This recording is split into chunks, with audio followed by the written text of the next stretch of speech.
بسم اللہ الرحمن الرحیم۔ آج میں اس کی ویڈیو میں نانی اماں کے خاص ٹوٹکے بتاؤں گا۔ شیشے کے فرنیچر کی صفائی۔ شیشے کی سطح والی فرنیچر کی صفائی کے لیے ردی کاغذ پانی میں بھگو کر اچھی طرح رگڑیں۔ اس طریقہ سے شیشہ صاف و شفاف ہو جائے گا۔ اس عمل کے بعد نرم کپڑا پھیر دیں تو چمک پیدا ہو جائے گی۔ فریج کی چمک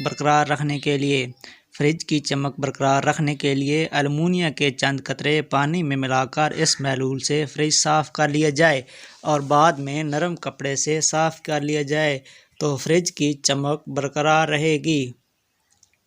آئی پینسل کی خوبصورتی بڑھانا۔ اگر آپ چاہتے ہیں کہ آئی پینسل کی نوک تھیکی اور صاف ہو تو اسے دوبارہ تراشنے سے پہلے کچھ دیر فریزر میں رکھ دیا جائے۔ اس طرح تراشنے کے دوران ضیاع بھی کم ہوگی اور پھیلنے کا اندیشہ بھی نہیں ہوگا۔ آپ زیادہ عرصے تک استعمال کر سکیں گے۔ اگر آپ کو ویڈیو یہ اچھی لگے تو چینل کو لازمی سبسکرائب کر دیں اور ویڈیو کو لائک کر دیں۔ ویڈیو دیکھنے کا بہت شکریہ۔